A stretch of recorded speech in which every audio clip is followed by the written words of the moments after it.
세계 증시와 우리 증시를 짚어보는 시간 3분 증시입니다. 연합인포맥스 권용욱 기자 나와 있습니다. 안녕하세요. 안녕하십니까? 네, 간밤 미국 증시 어땠습니까? 네, 간밤 미국 증시는 유가 급등세 속에 혼조세를 보였습니다.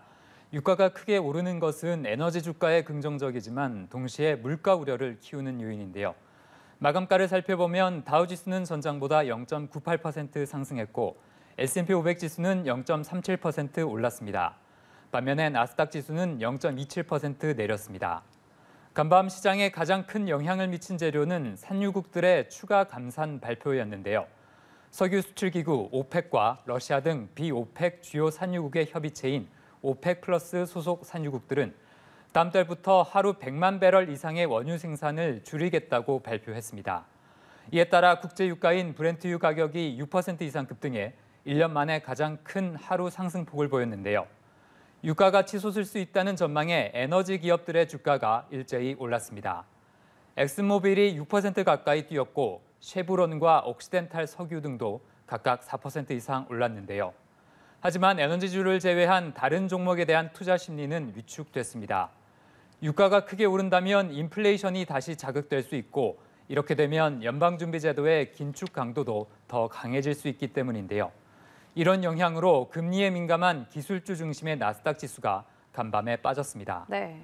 연준 내부에서도 이번 원유 감산 소식에 대한 평가가 나오고 있는데요. 세인트루이스 연방준비은행의 제임스 블러드 총재는 유가는 변동이 심해 일부가 인플레이션에 영향을 미칠 수 있다며 이것은 연준의 일을 조금 더 복잡하게 할 수 있다고 말했습니다. 네, 또 간밤에 미국 제조업 지표가 좋지 않게 나왔네요. 네, 그렇습니다. 제조업 지표가 부진하게 되면 미국 경기 침체 우려를 키울 수 있으면서도 인플레이션 우려는 다소 덜어주는 쪽으로 해석이 될 수 있는데요. 미국 공급관리협회에 따르면 3월 제조업 구매 관리자 지수는 46.3을 기록했는데요. 이는 거의 3년 만에 가장 낮은 수준이었습니다. 네. 이 지수가 50을 밑돌면 업황이 위축되고 있다는 뜻인데요.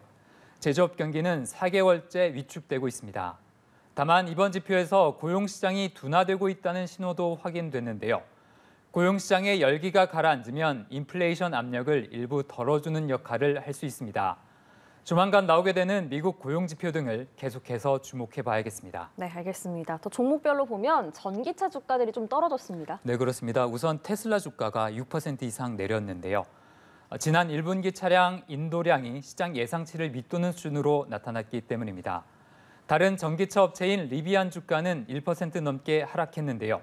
리비안은 전분기보다 인도량과 차량 생산이 모두 줄어들면서 주가 하락 압력을 받았습니다. 네, 마지막으로 오늘 코스피 전망 짚어주시죠. 네, 어제 코스피는 국제유가 급등 속에 하락했는데요. 지수는 2,470부근에서 거래됐습니다. 오늘 코스피는 보합권 근처에서 출발할 것으로 전망됩니다. 유가 급등이 세계 인플레이션을 다시 자극할 수 있다는 우려가 시장 발목을 잡을 수 있는데요.